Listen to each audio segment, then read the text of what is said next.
Isang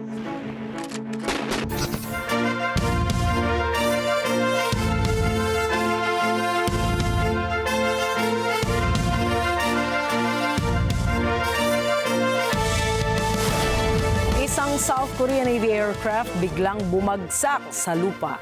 Ligtas kaya ang mga sakay ng military aircraft? Ang sitwasyon sa crash site ating idedetalye maya-maya.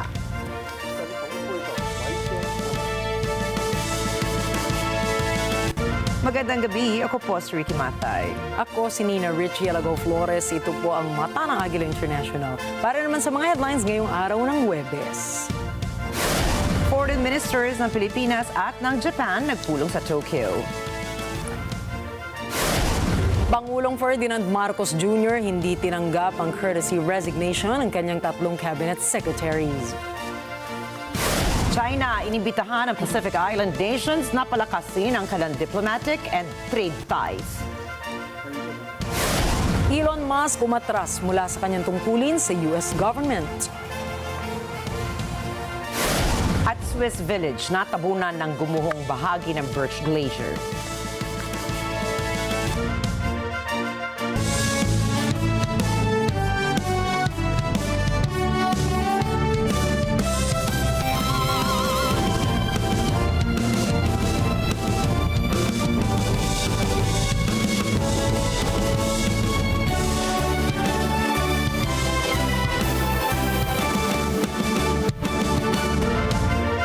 Nagharap po ang Foreign Minister ng Pilipinas at Japan sa Tokyo para magsagawa ng bilateral meeting.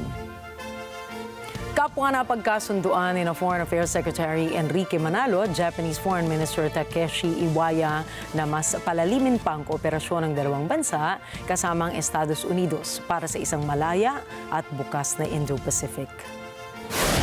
Inulit ng gobyerno ng Japan ang commitment nito sa Pilipinas na palakasin pa ang kanilang umiiral na ugnayan. Tinukoy naman ni Foreign Minister Iwaya na ang partnership ng Pilipinas at Japan ay nag-evolve na sa isang near alliance status at gusto ng Tokyo na ipagpatuloy niya ang pakikipagnegosasyon nito sa Maynila.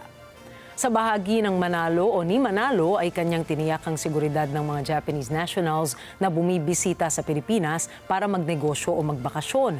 Nangako naman ang kalihim na isa sa top priority ng gobyerno ng Pilipinas ang ingatan ang mga banyaga dahil mahalaga sila para magsulong ng mga investment sa bansa. Kinumpirma ni Executive Secretary Lucas Bersamin na hindi tinanggap ni Pangulong Ferdinand Marcos Jr. ang courtesy resignation ng 3 cabinet secretaries nito na sangkot umano sa iligal na pag-aresto at pagsuko kay former President Rodrigo Duterte sa International Criminal Court o ICC. Kabilang sa mga mananatili sa pwesto ay sina Justice Secretary Crispin Remulla, DILG Secretary John Vic Remulla at Defense Secretary Gilberto Chodoro Jr. Sa panig naman ni National Security Advisor Eduardo Año, wala pang kumpirmasyon kung tinanggap o hindi ang kanyang courtesy resignation. Samantala, itinilaga naman ni Pangulong Marcos bilang bagong hepe ng pambansang pulisya si Major General Nicolas Torre III. Si Torre po ang nanguna sa pag-aresto kay dating Pangulong Duterte. Sa kabila naman ito, hindi masabi ni Bersamin kung ito ang dahilan ng pagkakatalaga ni PBBM kay Torre. Idiniinit Bersamin na performance ang naging pamantayan ng Pangulo. Dagdag pa niyang diskresyon ng Pangulo kung sino ang itatalagang PNP chief. Tiniyak naman ni Bersamin na hindi magdudulot ng demoralisasyon sa hanay ng pulisya ang appointment ni Torre. Palagay ko naman hindi dahil professional yung mga hanay ng kapulisan. No? They're all very great professionals. They're very decorated individuals. So they just follow what the commander-in-chief or what the President desires. So hindi po naman ito reward sa kanya, another reward ng Pangulo, yung kanyang Alam mo, lahat ng promotion reward yan, ano? But most promotions are given on merit. Itinalaga ni Pangulong Ferdinand Marcos Jr. si Darlene Berberabe bilang bagong Solicitor General matapos tanggapin ng Pangulo ang courtesy resignation ni dating Solgen Menardo Guevara. Si Berberabe ay dating Dean sa University of the Philippines Law Department at Pag-ibig Fund Chief Executive Officer. Miyembro rin siya ng Philippine Judicial Academy at nagtapos siya bilang summa cum laude in philosophy sa UP noong taong 1995. Naging salutatorian naman siya sa kanyang pagtatapos ng law degree sa UP rin noong 1999. Samantala, nanumpa na rin si Jose Ramon Aliling bilang bagong kalihim ng Department of Human Settlements and Urban Development kapalit ni Jose Rosalino Acuzar na itinalaga bilang Presidential Advisor for Pasig River Rehabilitation. Kinumpirma ni Pangulong Ferdinand Marcos Jr. na nakabalik na sa Pilipinas si dating Congressman Arnulfo Teves Jr. matapos itong ma-deport ng gobyerno ng Timor-Leste.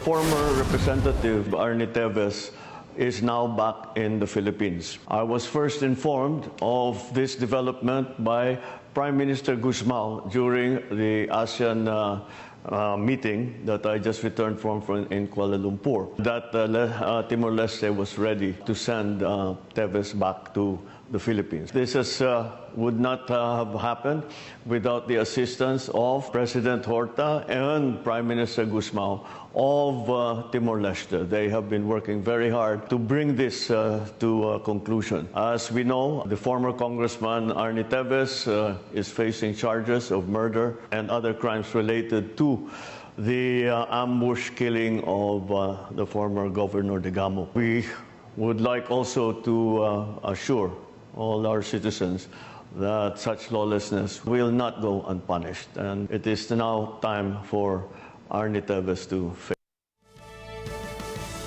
Habang nasa eroplano ay binasahan ng Miranda rights si National Bureau of Investigation Director Jaime Santiago si Teves.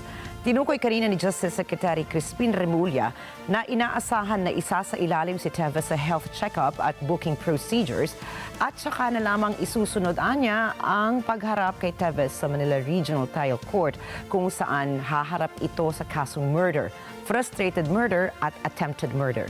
Tiniyak naman ng kalihim ang due process at seguridad ni Teves at idedetine muna siya sa pasilidad ng NBI. Si Teves ang itinuturong mastermind sa pagpapatay kay dating Negros Oriental Governor Ruel Degamo at iba pa. Tiniyak naman ang kampo ni Teves na handa ang kanilang legal team na humarap sa korte at handa na rin umano sila ng isa pang contingency plan.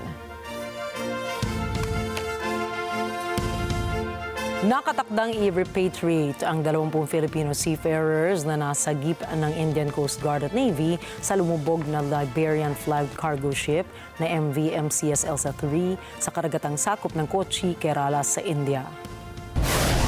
Kinumpirma ng Department of Migrant Workers o DMW, ligtas na ang 20 Pinoy at patuloy ang ugnayan nila sa kanilang mga mahal sa buhay. Alinsunod sa direktiba ni Pangulong Ferdinand Marcos Jr., sinabi ng DMW na kanilang tinitiyak ang seguridad at kapakanan ng mga Pilipinong marino lalo na sa mga hindi inaasahang sitwasyon. Kasalukuyan anyang tumutuloy sa isang hotel sa Kochi ang mga naturang Pilipino. Dagdag pa ng ahensya, nakatanggap na rin sila ng ayuda mula sa kinatawan ng kanilang principal sa India. Sa ngayon, mananatili muna sila sa Kochi hanggang sa matapos ang investigasyon ng mga otoridad sa insidente. Umabot na sa mahigit 9 na milyong piso ang pinsalang naidulot ng pag-aalburuto ng Bulkang Kanlaon sa agrikultura sa Negros Islands.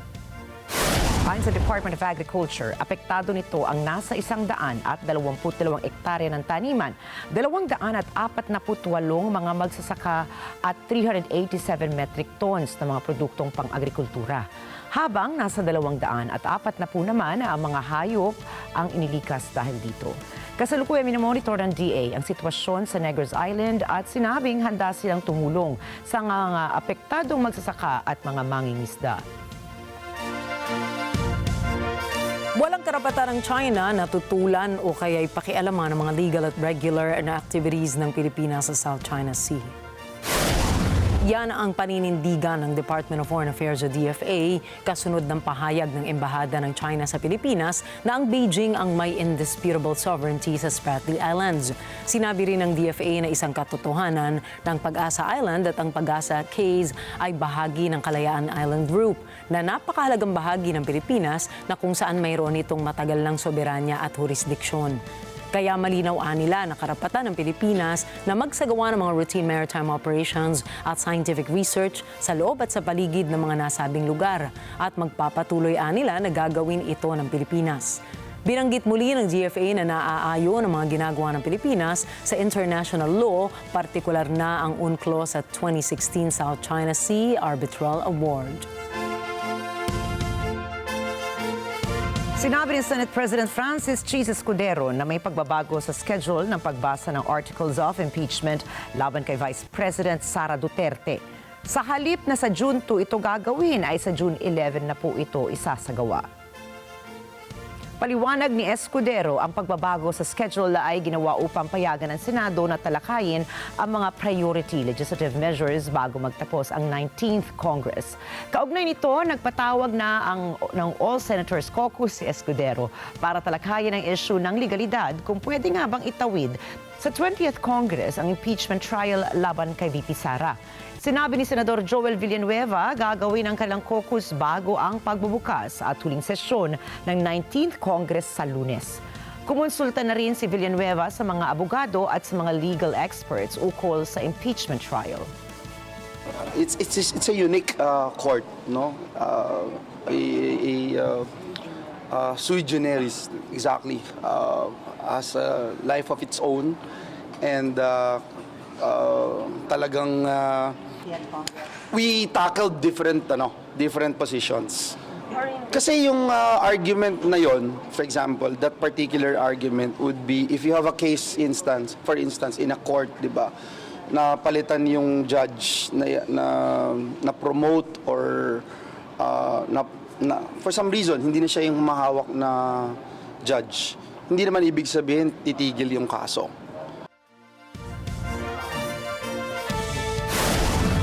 Susunod, US President Donald Trump binigyan ng ultimatum ang Russia ukol sa peace talks. Ukrainian President Volodymyr Zelensky inakusahan ng China na inaarmasan ng Russia. At bilyonaryong si Elon Musk formal nang umatras mula sa gabinete ni Donald Trump. Mga balita pong yan at iba pang mga balita sa pagbabalik ng Mata ng Agila International.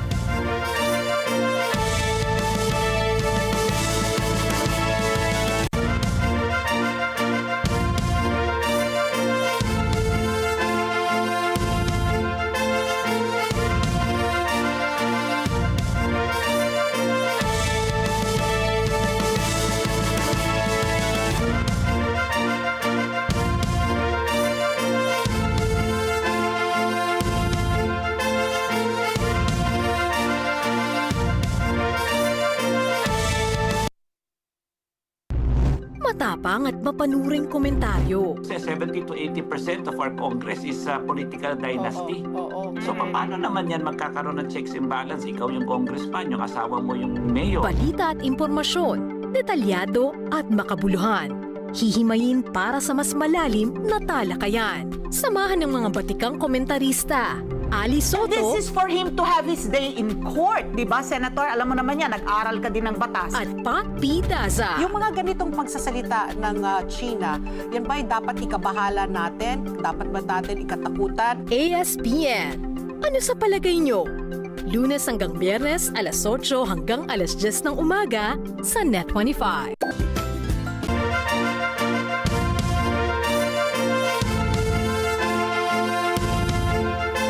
Pinangunahan ni Chinese Foreign Minister Wang Yi ang pangatlong China-Pacific Island countries foreign ministers meeting kasama ni Kiribati President and Foreign Minister Taneti Mamao sa Xiamen, Fujian Province. Ayon kay Wang, ito din ang pang-50th year ng pagsisimula ng diplomasya ng China sa Pacific Islands. Dagdag pa nito na itinuturing ng Beijing na malapit na kaibigan at malapit na kaalyadong Pacific Islands. Naniniwala rin si Wang na sa ilalim ng paggabay ng China at Pacific Island countries community, kayang makamit ng kanilang koalisyon ang kakaibang level ng pakikipag-ugnayan. Nagpaabot naman ng pasasalamat ang mga foreign ministers ng Pacific Islands para sa suporta na ibinibigay ng Beijing sa kanila. Pinag-atibay rin ng mga bansang ito ang kanilang suporta sa One China Principle at Belt and Road Initiative na isinusulong ng China. Bago naman matapos ang naturang pagpupulong, ay ipinasa ng kanilang mga bansa ang joint statement o ipinasa ang joint statement of the Third China-Pacific Island Countries Foreign Ministers Meeting. Binigyan ni US President Donald Trump ng 2 linggong ultimatum ang Russia kung talagang seryoso ito sa pagkamit ng kapayapaan sa Ukraine. Do you believe the Russians are being disrespectful when they say that your criticisms of Putin are simply an emotional response? And do you still believe that Putin actually wants to end the war? I can't tell you that, but I'll let you know in about 2 weeks. Within 2 weeks, we're going to find out very soon. We're going to find out whether or not he's tapping us along or not. And if he is, we'll respond a little bit differently. But it'll take about a week and a half, 2 weeks. We have Mr. Witkoff is here, who's doing a phenomenal job, is dealing with them very strongly right now. They seem to want to do something, but until the document is signed, I can't tell you. Nobody can. I can say this. I can say this, that I'm very disappointed at what happened a couple of nights now where people were killed in the middle of what you would call a negotiation. I'm very disappointed by that. Very, very disappointed. Yeah, please. Hindi naman na nabanggit nito ang hakbang na gagawin ng US sakaling pinaglalaroan lamang sila ni Russian President Vladimir Putin. Giit kasi ni Trump na hindi na ito masaya sa nasabing sitwasyon dahil tila pinapaikot-ikot na lamang sila ni Putin. President Zelensky says he's ready to sit down with you and Vladimir Putin in Geneva, and it sounds like General Kellogg is working on preparations for that. Are you planning to sit down with the two of them in Geneva, and when? Well, I will if it's necessary. You know, it takes. We have to. I think I'm at this point. I wish it would have been that way a couple of months ago, but at this point, we're working on President Putin, and we'll see where we are. I think we're doing fine, but we'll see. I don't like what's happening. That's one thing I'll say. I don't like when I see rockets being shot into cities. That's no good. We're not going to allow it. Sa kabila nito ay nangangamba si Trump na patawan ng parusa ang Russia dahil maaaring magresulta umano ito sa destabilisasyon ng status quo. Magugunita pong labis na nadidismaya na si Trump dahil makailang ulit na nagpulong ang kinatawan ng Ukraine at Russia, subalit hindi pa rin nakakamit ang pangmatagalang peace deal. Inakusahan din ni Ukrainian President Volodymyr Zelensky si Putin na hindi ito seryoso sa pakikipag-ayos dahil sa patuloy na ginagawang pag-atake. Дійсно чекали на те, що вони скажуть адженду з їх боку, що їм потрібно. Так, припинення вогню, а потім адженда для зустрічі лідерів. Ми чекали це до обміну, потім вони сказали адженда або меморандум, що там, я не знаю, що вони придумають, буде одразу після обміну. Після обміну ми не дочекались. Наша сторона з русскими зв'язувалась. Міністр оборони дзвонив російському пану Медінському. Так, вони сказали, буде, але ми так і не дочекались. Ніхто не дочекався. Ми запитали Сполучені Штати Америки, вони також чекають, всі чекають. Ми отримали сигнали від партнерів щодо участі України на саміті НАТО. Але ми б хотіли, як і ви, мати абсолютно відкриту розмову з нашими партнерами. Важливо, яка участь і який результат для України участі в цьому саміті. Я думаю, що це правильно і чесно. На мій погляд, якщо Україна не буде присутня на саміті НАТО, то це буде перемога Путіна, але не над Україною, а над НАТО. Inakusahan ng Ukraine ang China na nagsusupply ng mga armas sa Russia.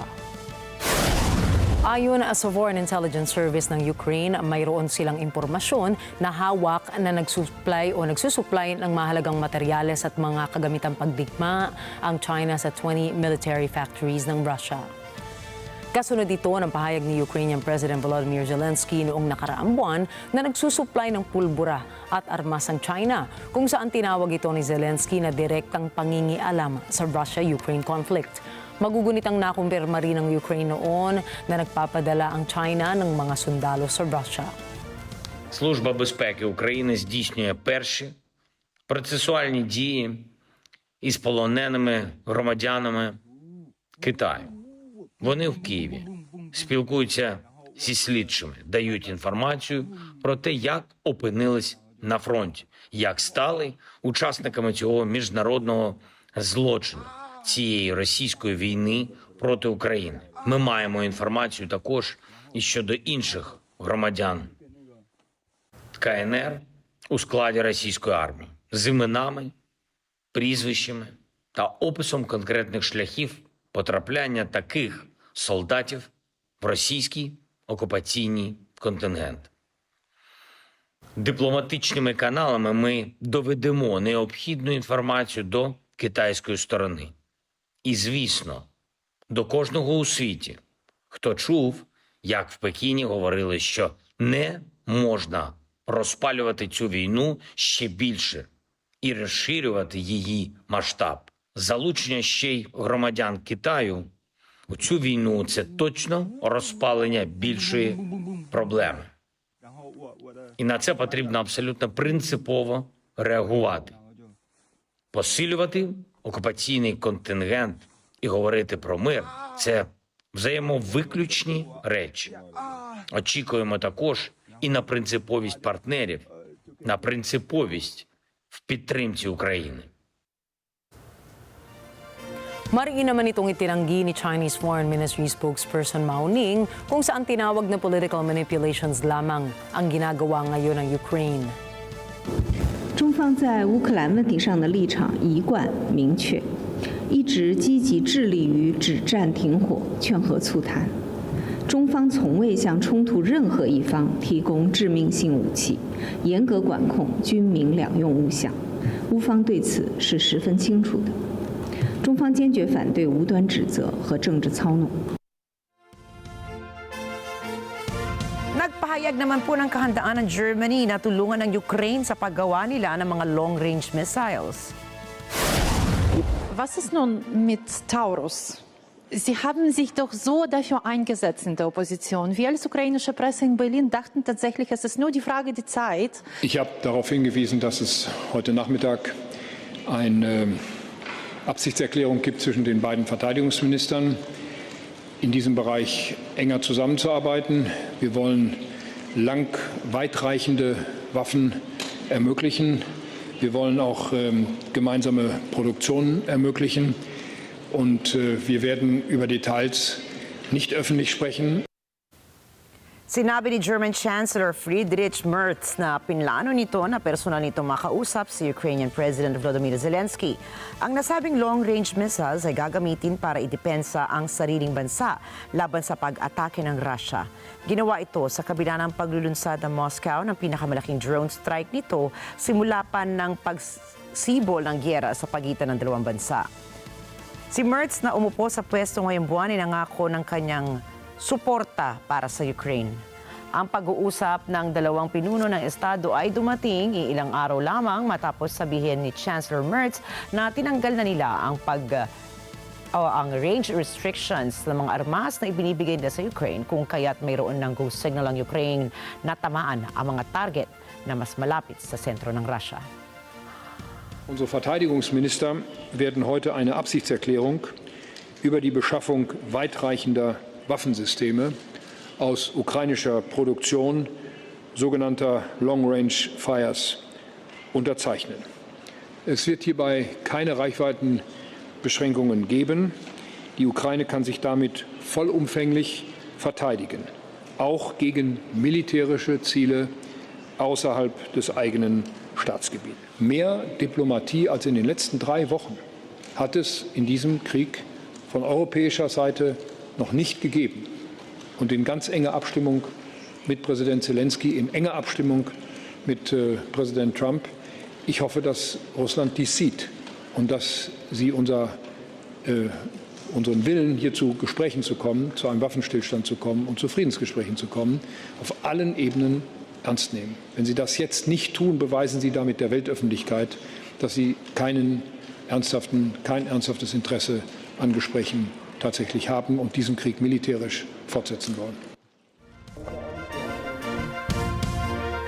Ibininyag ngayon ng Defense Ministry Office ng Israel na mayroong mahigit 70,000 toneladang mga kagamitang militar ang dinala sa Israel mula nang magsimula ang labanan. Aabot sa 800 mga flights ang naganap bago makarating ang nasabing bilang ng mga armas na binili sa Estados Unidos at ilang mga kaalyadong bansa ng Israel. Kinabibilangan ito ng mga bala, armored vehicles, protective equipment at mga medical supplies. Magugunit ang umani ng batikos ang US dahil sa patuloy na pagbebenta ng mga armas nito sa Israel. Kasunod nito ay binunyag naman ni Israeli Prime Minister Benjamin Netanyahu na napatay ng kaniyang mga sundalo si Mohammed Sinwar, ang leader ng Hamas sa Gaza. Ayon kay Netanyahu, si Sinwar ay siyang pangunahing target sa kanilang military operation 2 linggo na makalipas sa Khan Yunis. Sa nasabing operasyon ay kanilang sinira ang mga underground infrastructure ng Hamas. ב-600 ימי מלחמת התקומה אנחנו אכן שינינו את פני המזרח התיכון. הדפנו את המחבלים משטחנו, נכנסנו בעוצמה לרצועת עזה, חיסלנו עשרות אלפי מחבלים, חיסלנו את דף, הנייה, יחיא סנואר ומוחמד סנואר. השמדנו אין ספור תשתיות טרור, השתלטנו על הפרימטר, על ציר פילדלפי, על מעבר רפיח ולאחרונה על ציר מורג. קטענו את אספקת הנשק של החמאס וכמעט את כל ירי הרקטות מעזה לשטחנו. החזרנו כ-90% מתושבי העוטף לבתיהם, וביומיים האחרונים אנחנו מבצעים תפנית דרמטית לקראת הכרעה מוחלטת של החמאס. אנחנו לוקחים מהם את ההשתלטות על חלוקת המזון ברצועה. זו מכונת הכסף שלהם, זה מה שבונה את צבא הטרור שלהם, וזה מה שמחסל להם את היכולות השלטוניות, כי התחייבנו גם לחסל את היכולות השלטוניות וגם את היכולות הצבאיות, ואת שני הדברים אנחנו עושים ונשיג אותם. Noong Miyerkules, nagbitaw ng emosyonal na pahayag si Palestinian Ambassador to the United Nations, Riyad Mansour, sa United Nations Security Council. Habang hindi na mapigil ang luha, sinabi nitong hindi na katanggap-tanggap ang paghihirap ng mga batang Palestino sa gitna ng labanan sa Gaza. Narito pong report ni Leo Velasco. Sa kanyang talumpati, binanggit ni Palestinian UN Ambassador Riyad Mansour ang tungkol kay Dr. Ala Al-Najjar. Si Al-Najjar ay isang Palestinian doktor na namatayan ng siyam sa kanyang 10 anak matapos dalhin ang mga ito sa ospital kung saan siya nagtatrabaho. Patay at sunog na ang mga ito. If we stop this genocide before she is killed too, Ward.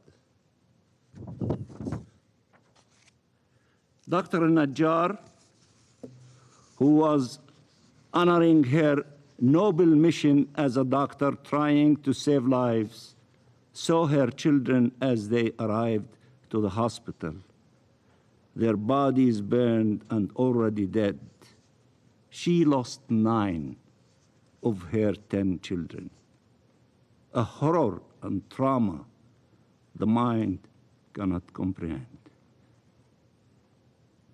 The heart cannot withstand. Ani Mansour, higit sa 1,300 mga batang Palestinian ang namatay na at may 4,000 naman ang sugatan mula nang ipinagpatuloy ng Israel ang operasyon militar nito sa Gaza. Sa gitna ng kanyang pahayag, nihampas ni Mansour ang kanyang kamao sa mesa at napaiyak at napahinto sa pagsasalita sa tila sobrang emosyon. These are children. Children. And still, a war against barbarism. Children.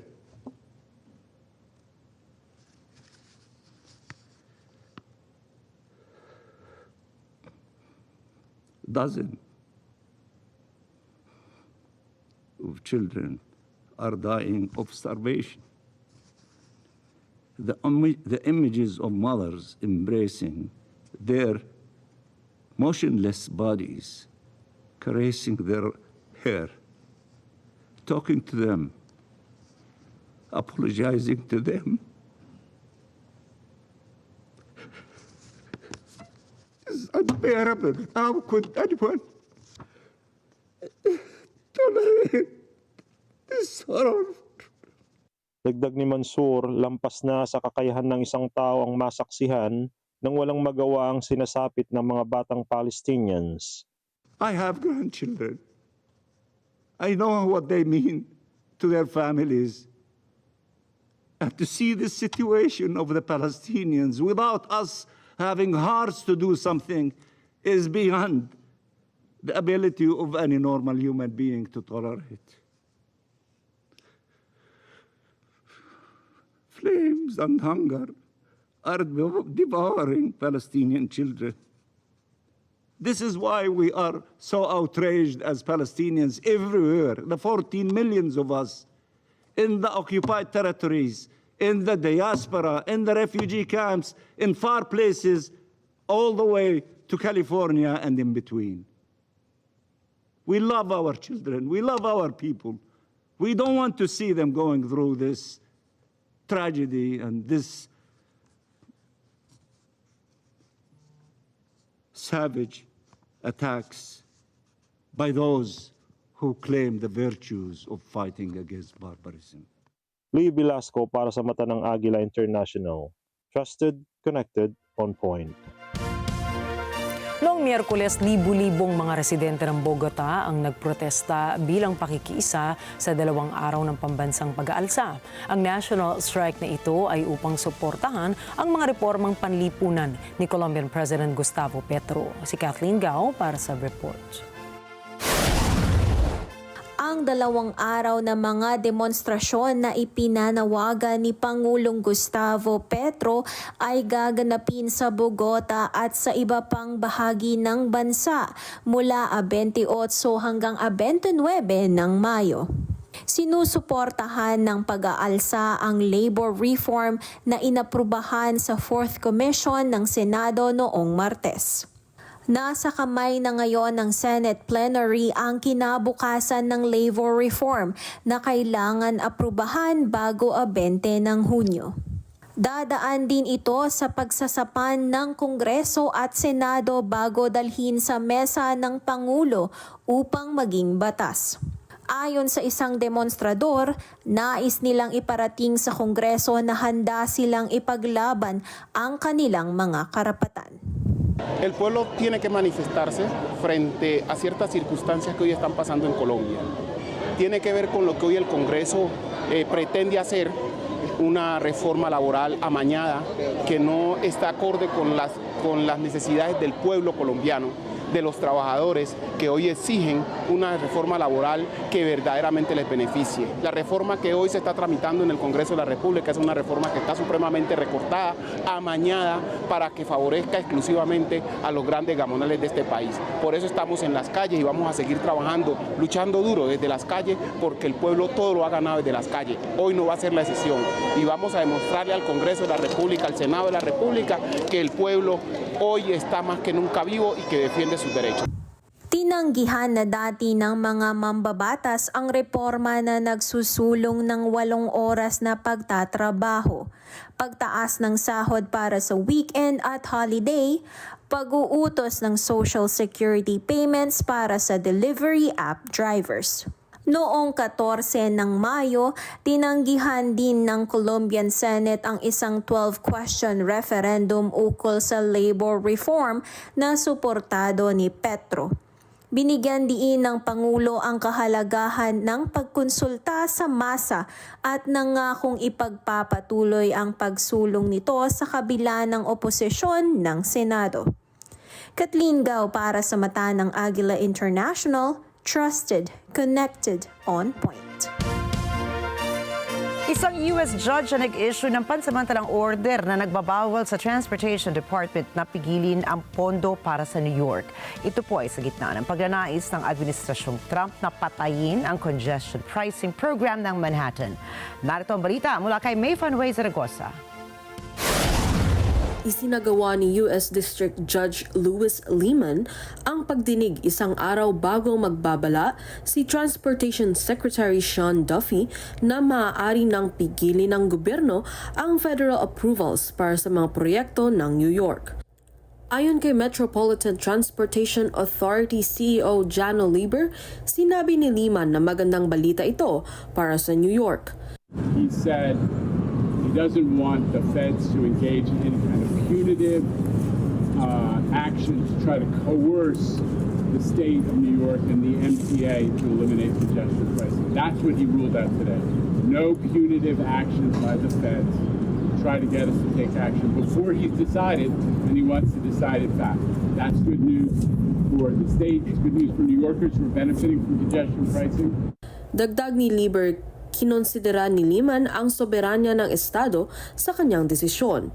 And it's also good news in the sense that he spoke out in favor of state sovereignty.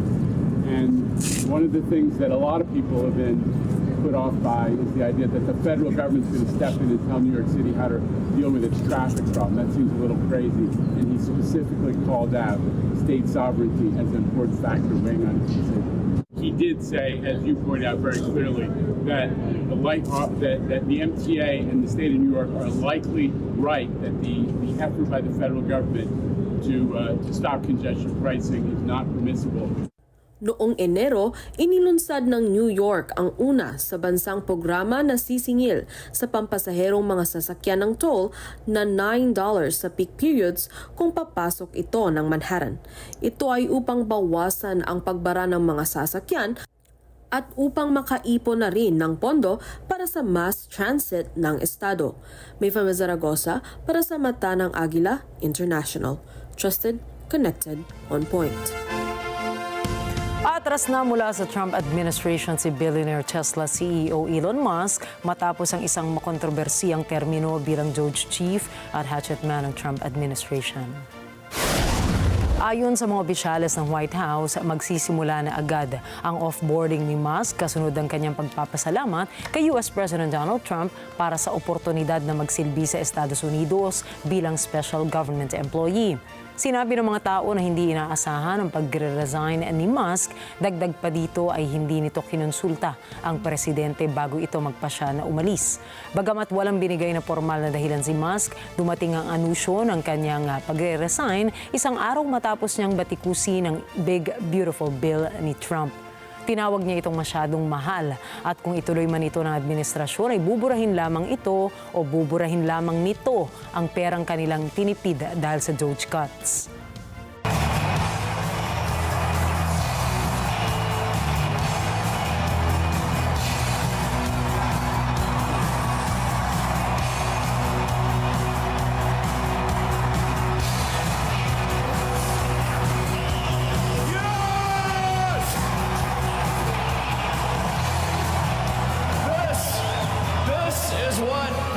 Feels like.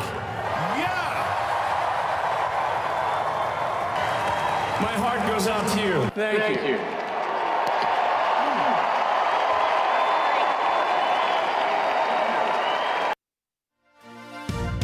Patuloy naman ang umiinit na tensyon sa pagitan ng Harvard University at ng White House. Sa gitna ito, nagbanta si Pangulong Donald Trump na babawiin ang bilyon-bilyong grant dollars ng universidad at ibibigay na lamang umano ito sa trade schools sa bansa. Narito po ang report ni Rose Papa Angeles. Noong Lunes sa isang social media post, inakusahan ni Pangulong Donald Trump ang Harvard University ng pangungunsinte ng antisemitismo. Dahil dito, nagmungkahi ang Pangulo na i-redirect ang pondo ng universidad upang isulong ang trade education sa bansa. Anya, ang hakbang nito ay malaking puhunan na kailangan ng US. Sa isa pang post, sinabi ni Trump na nag-aantay pa rin ang pamahalaan na magsumiti ang Harvard ng impormasyon ukol sa international students nito. Dagdag ng Pangulo, napakabagal ng pagtugon ng universidad sa mga pagpapakita ng mga dokumento. Pinatigil na ng administrasyon ang pondo ng Harvard at binawalan rin ito na tumanggap ng international students. Ito ay sa gitna ng mainit na laban kaugnay ng akusasyon ni Trump na kulang ang aksyon ng Harvard at ng iba pang universidad laban sa antisemitismo. Ang Harvard ay pinakamatagal at pinakamayamang US university. Mayroon itong $53 billion endowment. Sa kasalukuyan, halos 6,800 international students mula sa 140 countries ang enrolled dito. Ayon sa universidad, sa fall semester ng 2023, nasa 27% ng populasyon ng mga mag-aaral ay international students. Rose Papa Angeles para sa mata ng Agila International, trusted, connected, on point. Susunod, 12 katao kasalukuyang nagpapagaling matapos bumagsak ang kanilang tinatayuang stage. China magsasagawa ng space mission para makakuha ng asteroid samples. At Oklahoma City Thunder, abante na sa NBA Finals. Mga detalye po ng mga balita niyan at iba pang mga balita sa pagbabalik pa rin ng Mata ng Agila International.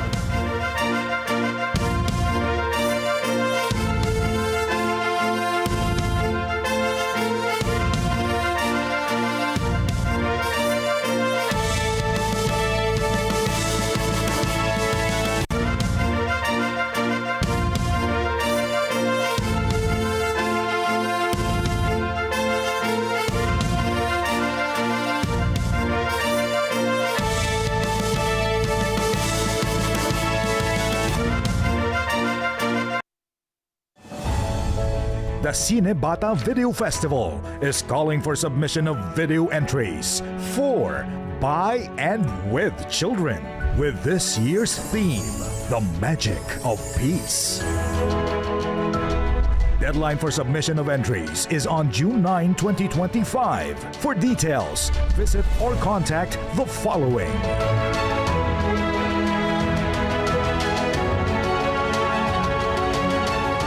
Sa dami ng usap-usapan, alin ba ang dapat paniwalaan? Magandang umaga, Pilipinas! Luzon, Visayas at Mindanao. Siyempre po, worldwide. Balitang may basehan, komentaryong may laman. Kasama sina Jen Subarjaga at Nelson Lubao. Tuloy ng paglilingkod bayan. Balita, komentaryo, totoo. 100%. Lunes hanggang Biyernes, alas 5 ng umaga, dito lang sa NET25. Let's net together sa NET25. Sa NET25.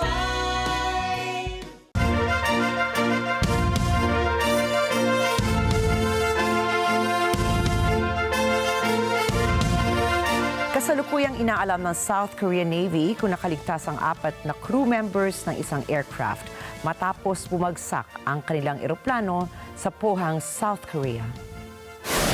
Batay sa pahayag ng Korean Navy, ang aircraft ay isang P-3C patrol plane na ginamit para sa training flight ng kanilang personnel.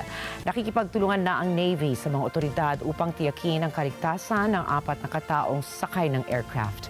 Nag-deploy na ng rescue workers and fire trucks ang emergency office sa Pohang para umalalay sa operasyon. Inaalam pa ng mga otoridad ang kabuang danyos ng insidente sa lugar. Naiwang sugatan ng 12 katao sa Peru matapos gumuho ang tinatayuan nilang stage. Naganap ang insidente sa gitna ng performance ng mariachi band para sa anibersaryo ng kanilang paaralan. Itinayong entablado sa Plaza de Armas, Huamachuco sa Sanchez Carrion Province para doon isagawa ang kompetisyon. Kinumpirma ng Emergency Center ng rehiyon na dinala ang nasaktan sa mga local health facilities para gamutin. Wala namang napaulat na nasawi sa trahedya.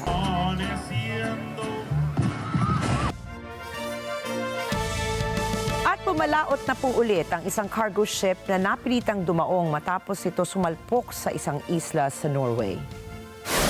Noong May 22, laking gulat ni Johan Helberg matapos itong madiskubre ang 135-meter Cyprus-flagged ship ni NCL Sultan na nakadaong sa harap ng kanyang bahay. Ayon sa kanyang kwento, inabusuhan na si Helberg ng kanyang kapitbahay na si Joysten Jorgensen na naging saksi sa buong insidente.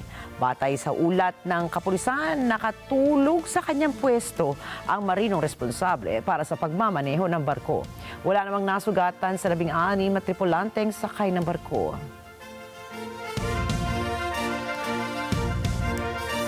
Natabunan ng yelo ang bayan ng Blatten sa Switzerland matapos gumuho ang malaking parte ng Birch Glacier. Makikita sa video ang aktual na pagguho ng bahagi ng glacier na nagdulot naman ng animoy landslide sa lugar. Ikinalungkot ni Blatten Mayor Mathay sa Bellwald ang naging pinsala sa mga kabahayan at ari-arian sa kanilang bayan. Sa kabila nito ay maagang nailikas ang mga residente sa Blatten, subalit may natanggap na ulat ang mga otoridad na may isang individual na nawawala. Humingi na ng tulong ang mga lokal na pamahalaan ng Blatten sa disaster relief units ng Swiss Army at sa gobyerno nito para umalalay sa relief efforts. Nangako naman ng Swiss government na maglalaan sila ng pondo para siguruhin na mabibigyan ng matitirhan ng mga residenteng apektado ng kalamidad.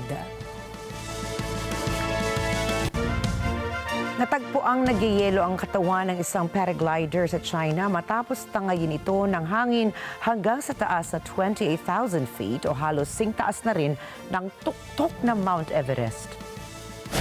Ayon sa Chinese state media, nakaligtas ang paraglider na kinilalang si Peng Yujian mula sa panganib na akala niyang magiging huling hantungan na ng kanyang buhay. Subalit, nakaharap si Peng ng 6 na buwan na suspensyon sa paragliding dahil hindi siya nagparehistro bago siya bumiyahe. Kinumpirma naman ng Gansu Provincial Aviation Sports Association ang naging penalty kay Peng. Batay sa report, lumipad si Peng mula sa taas na 10,000 feet sa Kilian Mountain, subalit sinasabing nag-malfunction ang kanyang equipment kaya nanatili siya sa himpapawid ng halos 1 oras. Sa taas na higit 28,000 feet ay nakararanas ang isang individual ng negative 40 degrees Celsius habang babagsak na rito ang oxygen level sa critically low. Nakawala sa Huangpu District, Guangzhou, China ang isang higanting inflatable dog na nagdulot naman ng pagkaantala ng traffic sa lugar. Viral sa social media ang paggulong ng aso sa taas ng mga nakaparadang sasakyan habang iniiwasan naman ito ng ibang motorista.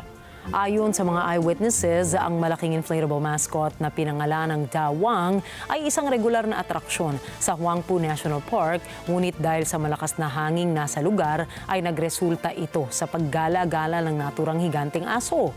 Dahil rito ay napilitan ng mga motorista na mag-detour para hindi maantala ang kanilang pagmamaneho. Ilang residente naman ang nagtulong-tulong para matalian si Dawang at maibalik siya sa kanyang orihinal na pwesto. Noong Miyerkules, isang United Nations warehouse sa Gaza ang nilooban ng mga taong gutom habang unti-unting pumapasok muli ang tulong sa teritoryo. Ang Palestinian enclave ay nasa bingit na matinding tagsalat habang tinatrabaho ng Estados Unidos ang bagong mga kondisyon ukol sa tigil-putukan sa pagitan ng Israel at Hamas. Narito po ang mga karagdagan detalye mula kay Mayra Simbulan. Ayon sa World Food Program, batay sa paunang report, 2 tao ang nasawi at ilan pa ang nasaktan sa isang warehouse sa Central Gaza. Nanawagan ang ahensya ng agawarang pagdaragdag ng food aid upang matiyak sa mga tao na hindi sila gugutumin muli. Kamakailan dahil sa pamemressure ng international community, winakasan ng Israel ang 11 linggong pagharang ng tulong sa Gaza. Pumayag na ang Israel na maideliver ang limitadong dami ng tulong gamit ang 2 ahensya, ang UN at ang US-backed Gaza Humanitarian Foundation. Samantala, sinabi ni UN Middle East Envoy Sigrid Kaag sa konseho na ang dami ng aid na pinayagan ng Israel na maipasok ng UN ay tila parang sa lifeboat lang matapos lumubog ang barko. Sinusubukan naman ng US na maipamagitan ang isang ceasefire.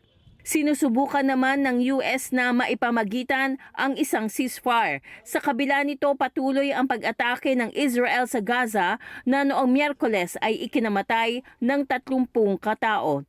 Mayra Simbulan para sa mata ng Agila International, Trusted, Connected, On Point.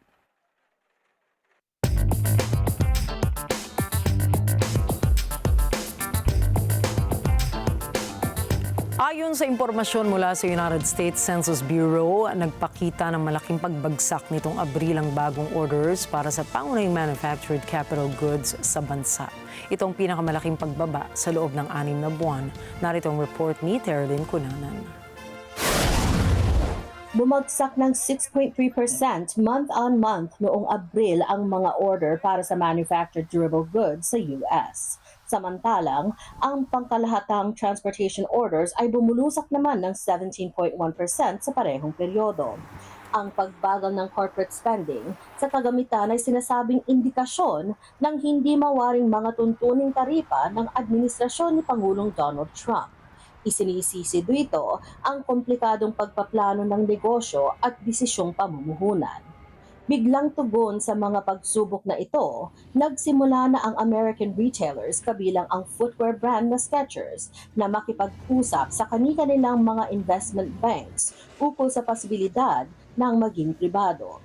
Ito ay upang protektahan ang kani-kanilang kita mula sa pagbabago dulot ng taripa at market fluctuations. Terlyn Cunanan para sa mata ng Agila International.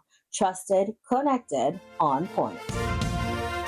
Nahaharap naman sa kaso sa Brazil ang Chinese electric vehicle maker na BYD at dalawa pa nilang subcontractor para sa kaliwatkan ng labor at human rights violations. Ayon sa kaso, responsable ang kumpanya para sa iba't ibang human trafficking violations, kasama na rin ang kanilang pagpapairal ng slave-like working conditions sa factory construction site nito sa Brazil. Ayon po sa ulat, naisalba ng Public Labor Prosecutor's Office sa probinsya ng Bahia ang nasa 220 Chinese laborers matapos ang isang anonymous complaint na ipinadala sa kanilang opisina. Base sa investigasyon, kinumpiska ng kanilang mga employer ang kanilang mga dokumento at passport at pinilit sila magtrabaho sa ilalim ng iligal na kontrata. Dagdag pa rito ay napilitang matulog ang mga trabahador sa mga kamang walang kutsyon at nagbigay lamang ng isang banyo para sa lagpas 200 empleyado ng kanilang tirahan. Sa ngayon ay naniningil ng $50 million para sa emotional distress at damages ang prosecutor's office mula sa 3 kumpanyang sangkot sa kaso. Sa ngayon din po ay wala pang komentong ibinibigay ang Chinese firm na BYD ukol sa nasabing sitwasyon.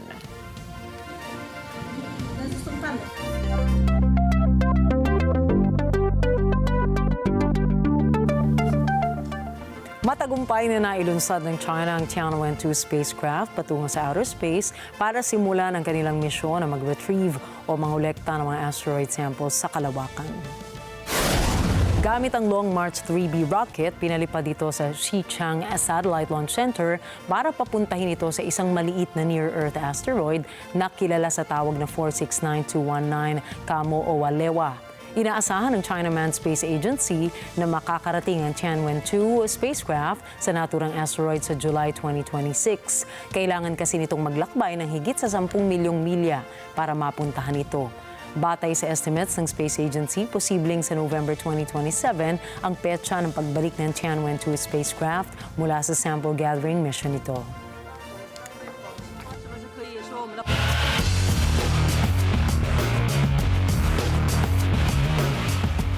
Diretso na sa NBA Finals ang arangkada ni Shai Gilgeous-Alexander at ng Oklahoma City Thunder matapos nitong talunin ang Minnesota Timberwolves sa Game 5 ng kanilang serye 124-94. Ang newly minted league MVP na si Shai ay nakakuha ng 34 points, 7 rebounds and 8 assists para bigyan ng komportabling lead ang kanyang koponan. Nagambag naman ng 22 points, 7 rebounds at 3 blocks si Chet Holmgren at may 19 points and 8 rebounds naman si Jalen Williams. Ngayon lamang nakabalik ng NBA Finals ang Oklahoma City sa pulpa noong 2012 sa panahon ni Kevin Durant, James Harden at Russell Westbrook. Hihintayin ng OKC sa Finals ang winner ng East sa pagitan ng Indiana at ng New York.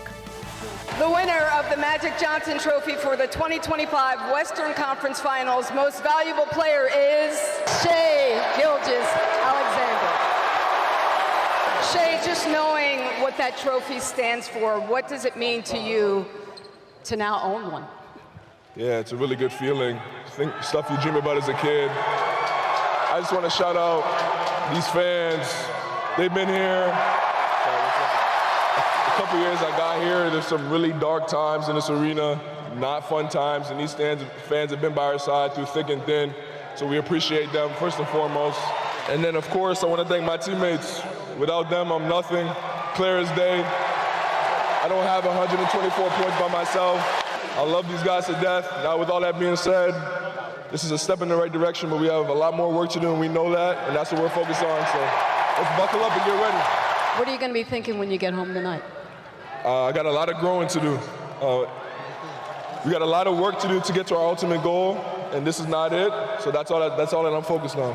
Congratulations on winning MVP. Thank you so much.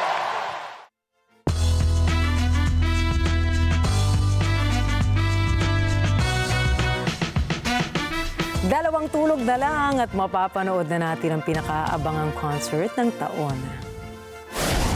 Mapapanood ng humataw sa dance floor at concert stage live ang multi-awarded Filipino boy group na SB19. Walang iba kundi sa Philippine Arena sa May 31 at June 1, 2025. Ang tema ng concert ay simula at wakas na hango rin sa kanilang current at ikatlong studio extended play o EP na inilabas noong nakaraang Marso. Ang nasabing grupo ay binubuo ng mga miyembro na sina Pablo, Stel, Ken, Josh at Justin.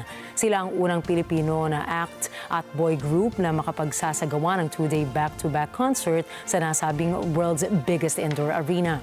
Ang event schedule, entry guidelines at ang site map ay matatagpuan naman sa official page ng SB19 at ng Philippine Arena.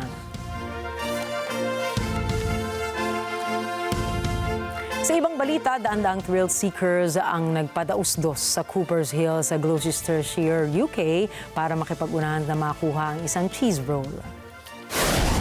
Ang keso, isang 4-kilogram wheel ng double Gloucester cheese ay paggugulungin sa 180-meter hill kung saan ang participant na unang makakakuha nito ay tatanghaling panalo.